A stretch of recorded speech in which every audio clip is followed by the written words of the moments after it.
교회 계시록 2장 12절부터 17절 계시록 2장 12절부터 17절 찾으셨죠? 계시록 요한 계시록입니다. 2장 12절부터 17절까지 우리 같이 읽어요. 시작. 보가모 교회의 사자에게 편지하라. 좌우에 날성검을 가지시니라 이르시되 내가 어디에 사는지를 내가 아노니 거기는 사단의 권자가 있는 데라. 내가 내 이름을 굳게 잡아서 내 충성된 증인 안디바가 너희 가운데 곧 사단이 사는 곳에서 죽임을 당할 때에도 나를 믿는 믿음을 저버리지 아니하였도다. 그러나 네게 들어가서 참가할 것이 있나니 거기 네게 발람의 교훈을 지키는 자들이 있도다. 발람이 발락을 가르쳐 이스라엘 자손 앞에 걸림돌을 놓아 우상의 제물을 먹게 하였고 또 행음하게 하였느니라. 이와 같이 내게도 디볼라 당의 교훈을 지키는 자들이 있도다. 그러므로 얘기하라. 그러하지 않으면 내가 네게 속히 가서 내 입의 검으로 그들과 싸우리라. 귀 있는 자는 성령이 교회들에게 하시는 말씀을 들을지어다. 이기는 그에게는 내가 감추었던 만나를 주고 또 힘들을 줄 터인데 그 도리에 새 이름을 기록하는 것이 있나니 받는 자밖에는 그 이름을 알 사람이 없느니라. 아멘.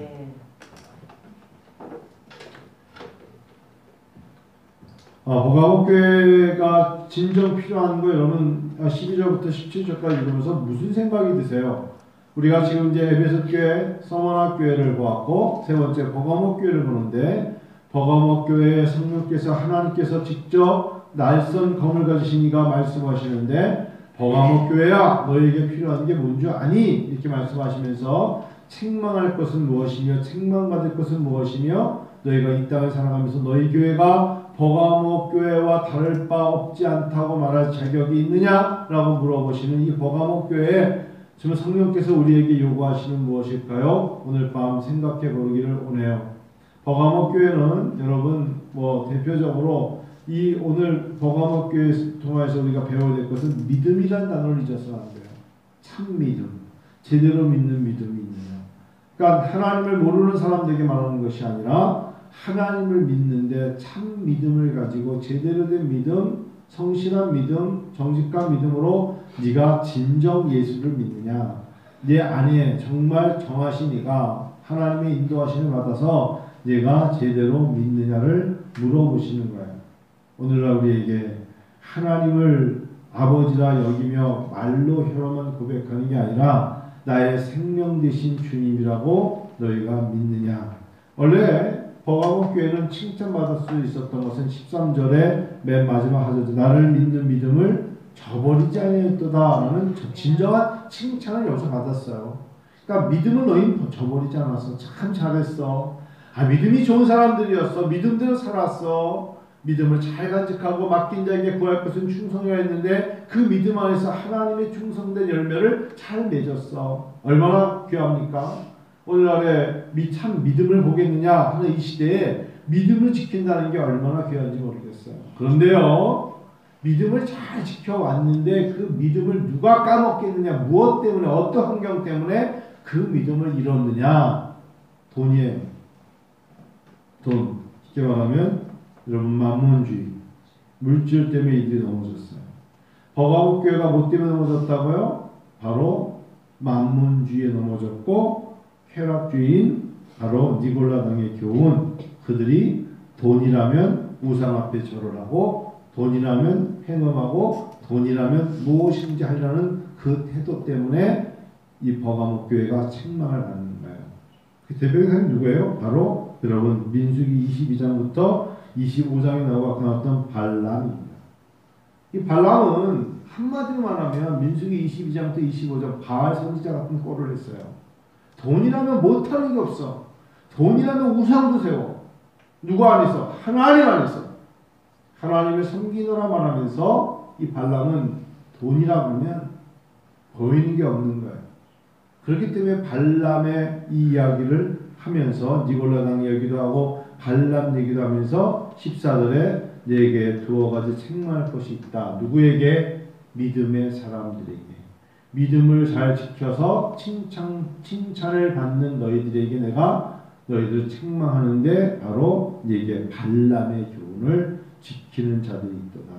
발람, 여러분 디모데후서를 3장을 듣다가 보겠습니다만 이 시대가요 우리가 궁핍하고 신앙생활하는데 약간 불편하고 또 문맹률이 있어서 성경을 잘 못 읽고 성경이 없어서 교회 가기가 너무 불편해서 예수를 못 믿는 게 아니라 하나님 모든 것을 다 우리를 위해서 편의를 제공해 주시고 성경도 이미 다 번역돼서 하나님 말씀을 읽을 수 있는 능력도 주시고 그리고 찬양도 부를 수 있는 목청과 악기도 다 주셨는데 우리가 뭘 놓치느냐? 바로 하나님과 우상, 즉 하나님을 우상과 돈을 우상으로 삼는 것과 저울질환에서 우리가 지고 있단 말이에요. 하나님 우선이냐 아니면 너가 살아가는 물질이 우선이냐고 물어보면 사람들은 그럴듯하게 교회 안에서는 하나님이 최고죠 말하지만 현실에 나가서는 물질 때문에 하나님의 영광을 다 깎아버리고 무너뜨려요. 그게 바로 발람의 교훈이에요. 만문주의, 즉 물질이면 다 돼. 물질이 있고 볼 일이야. 물질이면 내가 하나님을 물질이 많은 자가 하나님을 잘 섬긴다는 거야 라는 말도 안 되는 증표. 믿음이 세상을 이기는 것이고 믿음을 지킨다는 게 얼마나 어려운가 하는 것을 사실 하나님 말씀하시는 거거든요. 그래서 믿음을 지키느라고 사실은 먹을 것까지도 우리가 먹을 양식이 많잖아요 라고 하지만 먹을 양식보다 믿음을 지키는 것이 더 귀하다고 말할 때 그 먹을 양식을 만나라고 해요. 하루의 양식. 그 하루의 양식을 주시니까 하나님이신데 하루의 양식을 받으면서도 신앙생활을 할래? 아니면 풍족한 우상 앞에 너희가 절을 하며 그냥 다산주의로 갈래? 라는 것에 그들은 대부분이 나에게 지금 편리와 나에게 풍족함을 주는 농경의 신이요 다산의 신으로 빠지는 것이 나타나고 다 사람들 떠나버리니까 오늘 마지막에 이기는 자에게는 내가 감추었던 만나를 주고 또 흰돌을 줄 터인데 그 돌 위에 마지막까지 견디는 자는 새 이름을 기록하게 할 것이다. 잊지 마세요. 믿음 생활을 하면서 내 믿음을 빼앗는 게 정말 어렵고 힘든 것 때문에 빼앗기는 게 아니라 어찌 보면 내 눈에 너무 잘 되고 그럴듯하고 승승장구하게 만들고 그렇게 만들어 왔던 배경에 그것이 잘됨을 통하여서 얻게 되는 게 있어요. 그게 물질일 수도 있고 명예일 수도 있고 자기가 갖고 있는 어떤 계층일 수도 있고 그것이 자기도 모르게 신이 되는 거예요. 거짓 신이 되는 거고 우상이 되는 거예요. 그러니까 내가 가지고 있는 게 사람들에게 우쭐거리는 게 어떨 때는 그게 우상이 된다니까요. 제가 갖고 있는 학위가 하나님 앞에 쓰잘데없는 거면 버려야 돼요. 하나님의 영광을 저버리면 버려도 돼요. 그것 때문에 하나님의 일을 못하게 되면 정말 이거는 배설물 같은 거예요. 그렇게 여겨야 돼요. 저도 그렇게 여기려고 해야 되고 그것이 마땅해요. 오히려 그 학위 때문에 하나님의 나라를 향하여 나가는데 방해가 된다면 아주 필요 없어요. 인생을 살아가면서 저는 교회에 많은 사람들이 다툼과 허용과 어려움이 있을 때 뭐가 주 싸우는 줄 아세요? 자존심이라는 단어 때문에 싸우는 걸 많이 봐요. 자존심이 그 사람의 못난 자아의 대변이거든요. 그 자존심의 배경에는 믿음 없음이에요. 딱 치는 거예요. 나는 믿음 없음. 믿음이 없기 때문에 남은 건 뭐밖에 없다? 자존심밖에 없다. 이것이 바로 자기를 저 복종시키지 못하는 자기 십자가를 지지 못하게 만드는 거예요. 이해가시죠? 그래서 하나님께 나아가는 데 있어서 나도 모르게 내 믿음을 깎아버리고 걸림돌 되는 게 무엇일까 생각하면 그 하나하나 자기 자신이 믿음을 위해서 복종시키는 게 오늘날 필요한 시대예요. 믿습니까? 1830년이었어요. 꽤 오래전 이야기죠. 독일 트리어, TRIER, 트리어에 살던 유대인 소년이 있었죠. 아버지가 법률가였어요. 그 지역에서는 아주 돈을 잘 버는 법률가였어요. 근데 아버지에게 물었습니다. 이 소년이. 아버지, 우리는 유대인인데 왜 유대인 회당에 안 가고 독일 교회, 즉 독일 루터 교회 가나요? 라고 이 소년이 아버지에게 물어봅니다. 그리고 물어봅니다. 아버지, 할아버지는 유대인 랍비시잖아요. 랍비, 즉 유대인 선생님이신 거예요. 율법을 가르치는 분이고 아버지도 유대인 랍비 밑에, 할아버지 밑에서 유대인의 교육을 받았고 해당 교육을 받았고 율법 교육을 받아왔는데 왜 아버지는 저를 데리고 유대인 회당에 가지 않고 독일 교회 루터 교회를 가나요? 라고 물어봤어요. 그랬더니 아버지가 대답합니다. 아들아, 너가 현실 감각이 없구나. 지금 우리가 믿는 유대인은 이 시대 속에서 아주 소수에 불과해. 사람들이 대중으로 많이 믿는 종교가 바로 이 독일에서는 루터 교회야. 우리가 루터 교회를 다녀야 아빠도 사람을 많이 만날 수 있고 너도 성공할 수 있어. 이 아들이 또 물어보죠. 근데 우리는 유대인이잖아요. 우리는 모자를 쓰고 다니고 우리는 율법을 외우고 독일 교회와 다른데요. 그랬더니 이 아버지가 이 아들에게 6살 때 이미 너는 유대인이지만 이 시대의 사람들과 적응하기 위해서 유아 세례를 받아야 돼. 바로 그렇게 해서 자란 이 아이가 이제 점점 커가면서 대학을 가서 공부를 했고 현실적으로 보니까 아버지 이야기가 교회를 다녀야 이익이 있고 유대인을 산다는 건 어려움이 있다라고 말했어요.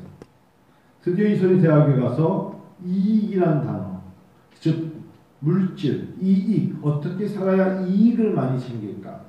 그러기 위해서는 내가 믿는 종교, 전통적으로 나왔던 모든 종교보다도 이익이라는 단어가 가장 중요한 거야. 즉, 내 주머니에 무엇이 많이 들어오는가 가장 중요하다는 것을 아버지한테 배운 거죠. 할아버지는 그렇게 안 가르치신 것 같은데 하여튼 아버지는 너가 소수로 살면 안 되고 사람들 속에서 대중적으로 돈을 벌어야 돼. 그가 30살 되던 해 1847년에 이 사람이 바로 엥겔스라는 사람과 함께 영국 런던에서 그 유명한 공산당 선언을 발표합니다. 칼 마르크스입니다. 바로 공산당 선언을 하면서 이 사람이 내세웠던 게 프롤레타리아트, 즉 부르지아와 계급 투쟁을 통해서 나가야 되는 사람들은 사유재산을 가지면 안 된다. 사유재산을 놓으셔야 된다는 해겔의 변증법을 가지고 돈이 가진 사람들, 자본주의와 경제주의에서 가지고 있는 사람들 걸 뺏어야 된다. 여러분 이게 아무것도 아닌 것 같아도요. 저희가 기독교를 한때 종교를 아편이라고 말하는 우리나라 정치인이 있었어요. 저는 그 사람을 좀 여기서 말하지 않겠지만 저는 그 사람을 사람들이 요즘 그 사람이 워낙에 말빨도 세고 워낙에 유명하게 말을 하니까 와, 그 사람이 대통령이 되면 좋겠다라면서 박수를 쳐준 사람이 있었는데 살아있어요. 그 사람이 우리 어떤 정권 때 장관도 했어요. 근데 그 사람이 공공연하게 말을 했어요. 종교는 아편이라고. 저는 그 사람을 사실은 굉장히 부정적인 관으로 보면서 지금까지 말하지 않고 저 사람이 어떻게 신앙할까 들여다보고 있는 거거든요. 여러분, 이 종교가 아편입니까? 우리 기독교가 아편입니까? 아니면 이 나라 민족으로 해서 이만큼 세워준 어쩌면 애국적인 사람들입니까? 역사적으로 한번 평가해 보십시오.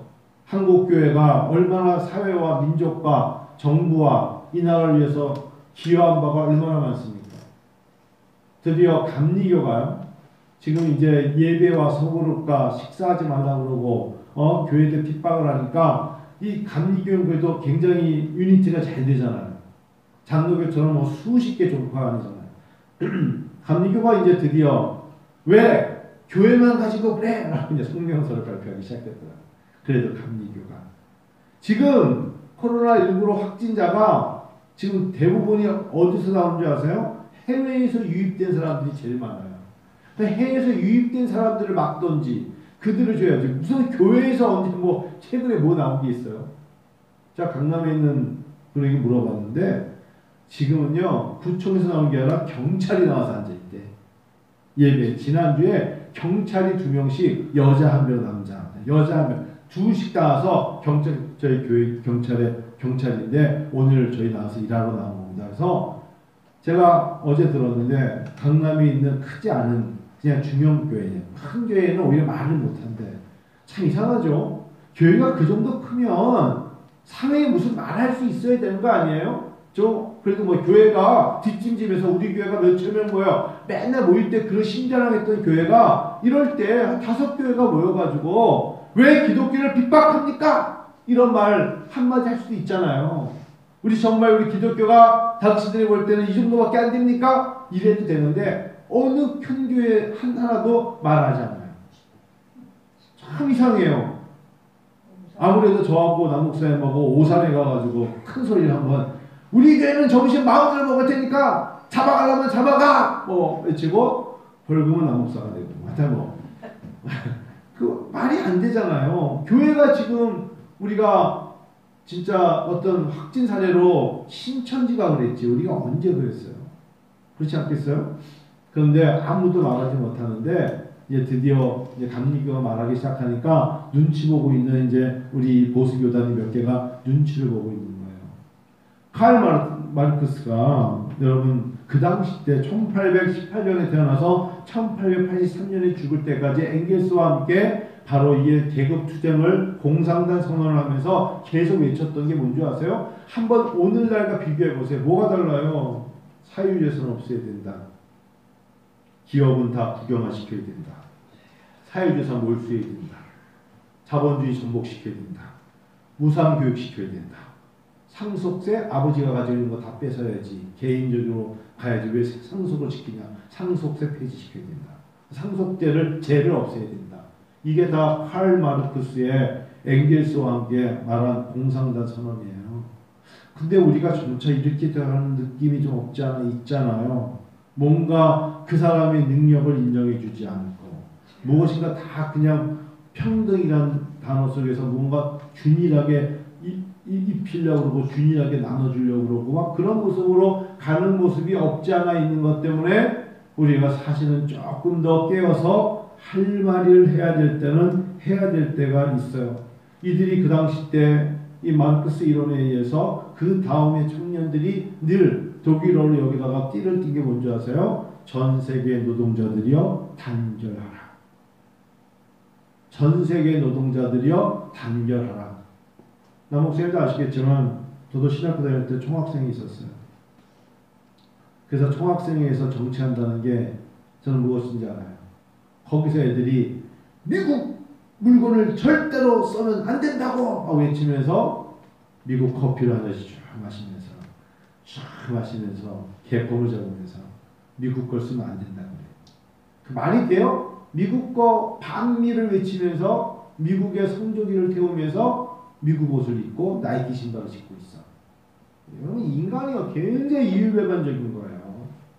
그러니까 말은 자기들의 이익을 외치는데 삶은 정반대로 살고 있는 것이죠. 하나님께서 믿음으로 살면 믿음으로 행해야 되고 믿음을 따라가야 되고 좁은 문으로 들어가야 되고 좁은 길을 걸어야 되는데 믿음 안에 살면서 세상에 네온사인에 황홀하고 거룩이라는 이름만 가지고 있을 뿐이지 부유함을 영적인 큰 축복으로 알고 물질을 가진 자들은 물질을 힘으로 여기고 하나님의 나라를 감히 없인 여기는 한국교회의 모습은 버가모 교회와 발람의 교훈을 정말 맨수기 20에 나오는 발람과 다를 바 없이 만문주의와 쾌락주의에 빠져버린 거예요. 큰 교회 목사님들에게 물어보세요. 한번. 그런 5년 동안 버스 타본 적 있어요? 이렇게 물어보세요. 다른 교회 목사님에게 물어보세요. 지하철을 한번 탈 때 편도가 얼마냐고 물어보세요. 모를걸요? 지하철을 타봤어야지. 지하철이 얼마인 줄 알긴 하는지. 관심도 없어요. 돈 쓰듯이 그냥 돈 쓰는 걸 요즘 같을 때는 물 쓰듯이 하는. 자기 말 한마디면 돈이 툭툭 뜯어 나가도 그 정도 돈쯤이야. 오늘 저희 노예에서 공문이 왔는데 코로나19로 정말 교회가 성도가 2명, 3명밖에 없는 교회들이 우리 교단의 10%가 넘어요. 그나마 있던 교인들이 사업이 어렵고 경제가 어렵고 뭐가 어려워서 교회도 못 나오고 그나마 다니던 직장이 그만둬서 어렵게 된 교회들을 각 노예별로 2교회씩 도와주자. 그러니까 여러분 노예 중에 특별히 거기 조건이 붙어 삼각교회 중에 정말 어려운 교회 있으면 2교회를 돕는데 어느 교회들이 교회도 좀 괜찮은 교회들이 1,000만 원씩 모아서 돈을 모아서 작은 교회들을 몇십만 원씩 쪼개서 나눠주자. 그만큼 몇십만 원의 돈이 큰 돈이에요. 교회에는. 왜냐면 월세를 내야 되고 자녀들을 키워야 되고 목회자가. 그러니까 그걸 정기적으로 몇 달 동안 이 코로나가 12월달 끝날 때까지 좀 월세라도 내줄 수 있도록 여러분 혹시나 노예 정말 어려운 교회 2교회만 추천해달라 해서 제가 한 교회를 추천했어요. 여러분 잘 아시죠? 어느 교회인지. 이 교회는 진짜 어렵습니다. 지금 성도가 3명밖에 남지 않았습니다. 근데 월세는 60만 원 나갑니다. 그런데 목사가 잘 몸이 나가서 일하겠지만 목사가 몸이 아픕니다. 그래서 좀 도와주십시오. 라고 제가 글을 썼어요. 근데 그 교회만 그러냐? 지금 코로나19로 한국교회가 너무 어려운 거예요. 어렵죠. 그런데 그런 한국교회에 밥도 먹지 말라고. 밥을 먹는 게 목적이 아니라 무엇인가 와해시키고 해체시키고 분열시키면 안 돼요. 지금 우리가. 그래서 우리가 거기에 대해서 뭐 저항정신을 갖자는 게 아니라 우리가 참 알고는 있어야 되고 조심해야 되고 나가야 되겠죠. 칼 마르크스의 이론을 보면 어떻게 보면은 부르주아라고 말하는 사람들, 물질이 갖고 있는 사람들을 다 빼앗자는 거예요. 그리고 평등하게 나눠주자는 거라고요. 그럼 누가 열심히 일하겠어요? 이거는 여러분 말 그대로 저 멀리 계신 북한에서 행할 수 있는 거죠. 우리가 그렇게 가면 안 되죠. 여러분 근데 우리가 앞에서 투쟁보다는 예수 믿는 사람들에게는 무슨 단어가 필요해요? 믿음이 필요하다는 거예요. 여러분 우리가 믿음이라는 단어가 뭔지 아세요? 하나님이 하신다는 전제가 있어요. 할렐루야. 하나님이 알고 계시고 하나님이 하실 거예요. 처음에 저도 깜짝 놀랐어요. 국정원장이 박지원 씨가 앉고 이인영이가 또 표현이 죄송합니다. 이인영이나 임종석 같은 사람들이 통일부 뭐 이런 거를 장악한다 했을 때 저희 또래잖아요. 전대현 일기가 이인영이고 솔직히 말하면 그들을 이어서 한양대 임종석 아닙니까? 다 저 때 아닙니까? 저도 그때 총학이 있었기 때문에 위쪽으로 전대여 나중에 뭐 한총련 이런 거 나눌 때 그들이 누군지 안단 말이에요. 제가 고등학교 졸업하고 대학생 할 때 여러분 임수경인가요? 누구지? 맞지? 예. 그 북한에 갔다 왔던 정원식 국무총리 때 달걀 던지네. 지금 아마 국회의원 하지 않았어요? 한때? 정말 대한민국에 뭔가 안보가 막 뚫리고 어려울 때가 있었어요. 근데 이들이 와가지고 국회의원이 됐다? 얼마나 이게 진짜 우리가 지금 근간이 흔들리는 짓들을 사실 한 거예요. 대한민국이. 여기서 더 가면 안 되는데 결국 화살을 누가 맞느냐? 이들이 볼 때는 이 나라 민족을 무엇인가 누군가가 망치고 있다는 것을 자기들의 이념과 사상이 아니라 교회로 탓하잖아요. 교회가 어려움이 없잖아요.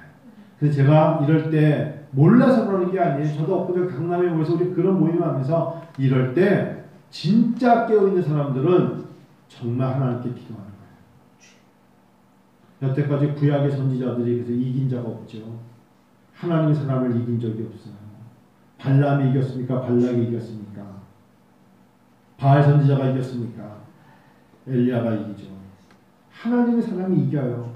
그래서 지금은 진짜 믿음이 필요할 때예요. 지금은 믿음의 사람들을 통해서 하나님이 일하실 때예요. 할렐루야. 저는 이 말씀을 드리고 싶은 거예요. 하나님은 그 모든 것을 아시고 모든 걸 통제하시며 모든 걸 주관하시면서 하나님 안에 코로나19가 있죠. 하나님의 통제 안에 있는 거예요. 세상에 우연한 게 어디 있겠어요. 정신 차려! 이거죠. 너희가 지금 만몬주의에 빠졌어. 사업이 잘 되고 잘 되는 사업으로 교회 갖다 주니까 권사가 되고 장로가 되고 타락한 교회요.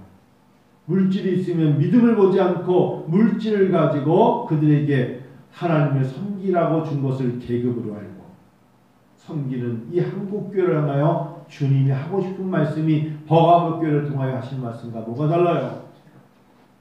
저는 교계에 있어요. 정말 많은 사람들을 보았고 많은 사람들의 이야기 들으면서 때로는 떨렸어요. 한국 교회는 걷잡을 수가 없구나. 누구도 걷잡을 수 없는 길을 걷고 있구나. 아무도 말릴 자도 없고 아무도 그에게 다가가서 할 말을 할 수 없는 시대만큼 한국 교회가 타락했죠. 성도 여러분, 우리 교회는 건강해요. 믿으세요. 우리는 정말 코로나19로 더 기도하고 더 말씀 중심으로 가려고 그러고 더 예배 중심으로 가려고 그러고 하나님을 사랑하려고 애쓰는 교회인 것을 저는 믿습니다. 하나님 앞에 그렇게 살면 하나님이 지금은 그들의 눈에 어찌 보면은 믿음 이외의 것들을 자랑한 자들이 드러나 있을지 몰라도 그것을 우리는 쭉정이인 것을 어느 순간에 알게 될 겁니다. 겨는 쭉정이는 바람이 날아갈 거예요. 우리가 예전에 어른들 요즘은 잘 못 보는데 예전에는 이렇게 쌀겨를 훅 불면서 하시잖아요. 불면 어쩌면 그렇게 어른들은 멋지게 한 번 던졌다가 쌀을 올렸다가 거기서 한번 해보실래요?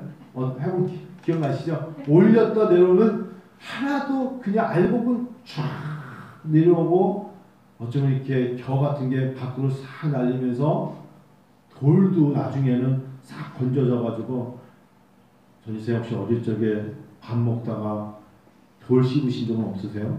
많지요. 요즘 돌 씹었다는 얘기는 거의 없어요. 예전에는 야 너무 어금니 조심해라. 어?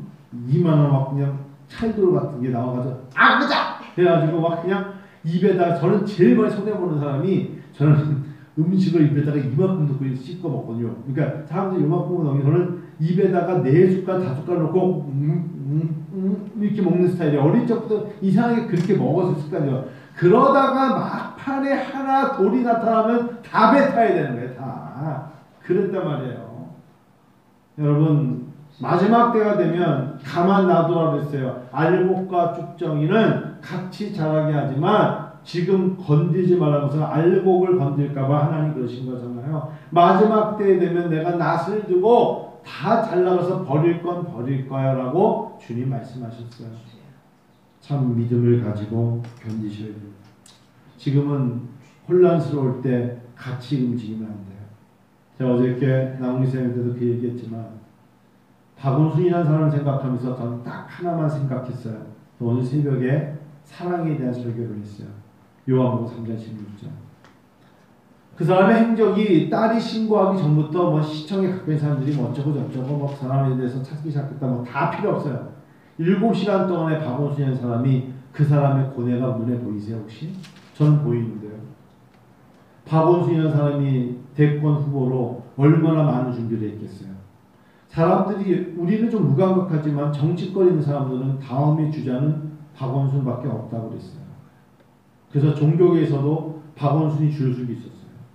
원불교 특히 돈이 많은 원불교는 제일 먼저 박원순이 줄 섰어요. 박원순이 종교가 불교였잖아요. 그렇기 때문에 원불교는 특히 박원순을 종교 중에서도 뭐 천태종이나 조계종이 아니라 원불교로 데리고 가려고 무척 했었어요. 그가 대통령이 되면 대진대학의 대순진리교가 노태우 때처럼 이렇게 학교가 뜨듯이 대순진리가 왜 뜬 거예요? 노태우 때문에 뜬 거잖아요. 노태우 부인이 거기에 대순진리교에 워낙에 참신한 성도님이셨기 때문에 모든 게 다 통했잖아요. 여러분 돈이 많은 종교 중에 중원대학 가보세요. 괴산의 중원대학을 한번 거기 괴산이 완전히 학교 하나가 괴산의 중원대학으로 막 괴산 전체가 중원대학이에요. 괴산에 있는 군수도 못 건드려 그 곳이 다 그냥 중원대학이 돼요. 중원대학이 여러분 대순진리예요. 포천에 가보세요. 대진대학은 아마 혼자 걷다 여기 어디가 학교 끝이에요? 이러고 끝날걸요? 넓다 넓은데 이렇게 넓은 학교는 처음 봤어 라고 끝날 겁니다. 그런 대학들이 다 언제 컸느냐? 정치 때문에 큰 거잖아요. 그러니까 다음에 박원순이겠죠. 얼마나 많은 사람들이 줄을 섰겠어요. 그런데 수많은 사람들을 만났고 서울시 인구가 1000만이 넘어요. 매일마다 일어나면 시정의 스케줄이 얼마나 꽉 찼겠어요. 자 이제 이러쿵저러쿵 진상은 어떻든 무슨 일이 터졌든 그 사람이 죽음이라는 단어를 생각하고 모자를 썼어요. 가방을 맸어요. 걸어갑니다. 성북 돌담길을 뭐 북한 사이든 무슨 사이든 걸을 때 7시간을 걸으면서 그 사람이 누구에게 전화 한 통 했습니까? 누구하고 전화통화 한 통을 했습니까? 그건 무슨 소리예요? 아무도 대화할 사람이 없더라는 거예요. 자기의 고민을, 자기의 어려움을 자기가 7시간 동안에 제가 볼 때는 기와집을 7번, 10번 지었다 왔다 했을 거예요. 내가 만약에 이렇게 되면 내가 어떻게 사는 게 이런 건데 나하고 주소였던 사람들에게 이런 걸 보이면 어떻게 하지? 별 생각을 다 했겠죠. 모자 쓰고 가방 메고 계속 걷자 밤이 됐어요. 이 어둠을 보내기 전에 끝내자. 사람들이 지금 제가 엊그저께 만났더니 강남에서 그 서울시 뭐 장례위원회 분이 그러더라고요. 제일 궁금한 게 있는데 우리들끼리도 아직 해결 안 되자는 게 어떻게 죽은 거지? 아무도 모르죠. 그런데 화장해버렸어요. 부검도 안 하고. 이런 게 다 있어. 목을 맸으면 어떻게 못줄을 외웠는지 뭐 동아줄은 어떻게 바꿨는지 뭐 뭔가 나와야 될 거 아니에요. 자기를 몽댕이로 쳐서 죽였는지 약물을 먹었는지 뭐 매달았으면 그 나무는 어딘지 뭔가 나와야 돼. 나중에 나오겠지만 그거는 어떻게 나올지 누구도 모르잖아요. 유서한 약진 남기고. 그리고 박원순 씨가 쓰기에는 저는 제가 뭐 그 당일날 권사님 주무세요? 권사님 주무시고 계세요. 네, 빨리 끝나요. 아주 저렇게 고나게 주무실지도. 네. 권사님 괜찮으세요? 네. 머리 치고. 여러분 1000만인을 대표하는 사람이 안녕 그러고 끝나요? 나는 참 저런 사람이 대통령이 됐다면 큰일 날 뻔했다. 그래도 사과를 하고 예를 들면 글이라도 제가 많이 고민했고 혹시나 그간에 도와준 분들 그 미처 자기가 못했던 것에 대한 글을 좀 쓰고 사람이 말이에요. 인생을 살면서 56년생이면 나이가 적지 않죠. 손석희, 박원순, 노회찬 다 동기 아닙니까?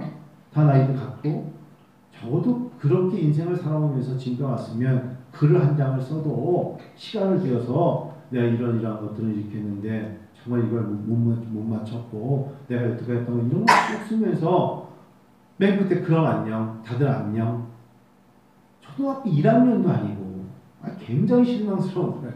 마음속에 7시간 동안에 전화 한 통을 나눌 사람이 없어서 부인은 죽었습니까? 딸은 죽었습니까? 실종 신고를 할 정도면 가족들에게 미안. 그 말이 안 돼요. 그래서 제가 볼 때는 이 사람은 평생 살아가면서 사랑을 주고받은 사랑이 무엇인지 모르고 자기밖에 모르는 인간이다. 여러분 제 말 틀려요? 너 하나 죽고 나면 너 때문에 상처받을 사람이 있기 때문에 죽어서는 안 되는 것이고 그런 걸 조금이라도 생각해 봤다면 어떻게 그렇게 쉽게 그럴 수가 있겠어요? 안 그렇겠습니까? 하나님 앞에 여러분 예수를 믿고 살아가면서 우리가 믿음이라는 단어를 생각해 보세요. 우리는 죽어도 삽니다. 부활의 주님을 믿고요. 그래서 주님 말씀하셨어요. 너희 죄가 진홍빛보다 붉을지라도 내가 신눈보다 더 쉽게 씻어줄 것이요. 이전 것은 지나갔고 다 내가 용서해 주겠다는 우리 기독교의 믿음은 하나님을 믿으시고 위로사 우리의 모든 죄를 담당하셨다라고 말씀하시면서 하나님의 사랑을 우리에게 주잖아요. 그러니까 우리는 제가 믿음 속에 뭐가 있냐면 그냥 의도적인 게 아니라 하나님의 사랑이 얼마나 우리가 큰가를 다시 한번 이번에 저는 생각하게 되더라고요.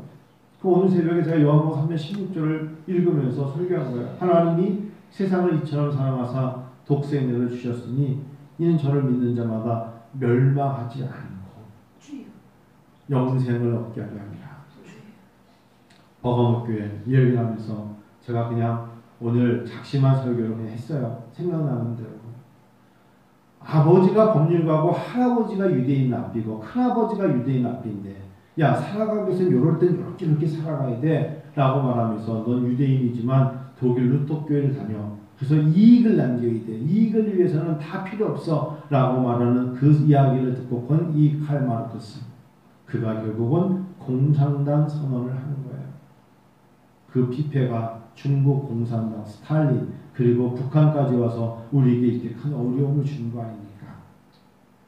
뭐든지 제대로 해야 돼요. 제대로 믿어야 되고 참 믿음을 가지고 나가야 되고 하나님께 참으로 하나님께 기도드리며 나가는 성도가 있을 때 다음 단계가 다음 세대가 그 영향을 받지 않을까요? 저는 하나님 앞에 목사로서 이런 말씀드립니다. 하나님이 다시 한번 대한민국과 서울을 사랑하셨구나.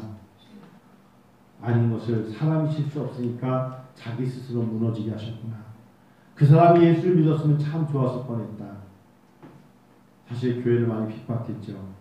동성애 뭐 이런 여러분 알다시피 무지개색을 띤 동성애들을 옹호하고 우리가 굉장히 동성애 반대 차별금지법 때문에 어려움을 많이 겪죠. 뭐 그런 거잖아요. 근데 수장이 그걸 인정을 하니까 꼼짝 못하는 거였어요. 여태까지. 근데 우리가 이렇게 말하면 자비가 없다 생각할지 몰라도 이건 하나님이 하신 것 같아요. 단에서 제가 감히 이런 말 죄송한데 이건 하나님이 하신 거예요. 하나님이 결국 이 나라 이 민족을 사랑하시기 때문에 하나님이 하셨다고 저는 솔직히 어제도 제가 그렇게 고백했어요. 아니 그랬더니 한 목사 어떻게 목사가 그런 말 할 수 있어? 제가 그냥 저의 소신이니까 제가 무슨 영향이 있겠습니다만 하나님이 하신 겁니다. 다음은 서울시장은 예수 잘 믿는 사람이 양심을 가지고 정말 하나님의 대사로서 나왔으면 좋겠다. 제가 이제 그런 고백을 하면서 정말 물론 서울시에 있는 사람이 서울시장이 돼야겠죠. 누군지 모르겠지만 그 사람이 정말 교회를 푯대며 가는 게 아니라 진심으로 가서 예배를 드리는 자가 정말 어쩔 수 없을 때는 스스로 이틀 동안 산에 배낭 메고 돌아다닐 게 아니라 기도를 하고 하나님께 엎드려서 서울시가 사실 얼마나 중요한 게 세계적인 도시예요. 서울에 사는 사람 손 들어봐. 한 분밖에 안 계시네. 두 분? 남목사님 서울에서 손 들어보니까 딱 손드네요. 야, 성경 100번 이상 읽으면서 손 들어봐. 안 들을 줄 알았어요. 그러니까 역시 남목사님 보기에도 서울에 사는 사람들이 세계적인 도시 아닙니까? 그런 도시에 있는 사람이 외신들에 의해서 이런 일로 자살해 죽었다? 여러분 사실 부끄러운 거죠. 굉장히 부끄러운 거예요. 이런 일이 없어야죠. 우리가 하나님 앞에 다시 한번 지금의 어떤 기도가 필요한 줄 아세요? 오히려 다음 내년 4월쯤 되나요? 내년 4월인가 선거가 하나님 정말 준비된 사람, 하나님 정말 예수를 잘 믿는 사람, 이 버가목교회를 다니는 게 아니라 믿음 생활을 잘한 사람, 발람의 영향을 받고 아골라당의 영향을 받지 않고 어떤 교회가 크냐 작으냐가 아니라 성경 말씀, 날선 검 같은 하나님의 말씀에 삶을 드리는 사람, 그런 사람이 다음 서울시장 후보도 나오고 부산시장 후보도 나오고 충남지사 후보도 나오고 갑자기 거기에서 주요 하고 대통령 후보도 나와서 정말 우리가 다시금 눈물로 씨를 뿌리는 것에 기쁨으로 단을 거둘 것을 기대하면서 사실 저희가 좀 묻지만 얼마나 마음이 아파요. 이 나라의 민족이 신사참배라는 것에 순교를 하면서 믿음을 지켜온 민족인데 무너져서는 안 되잖아요. 하나님이 역사하실 줄 믿습니다. 우리 찬양 한 장 오늘 드리고 말까?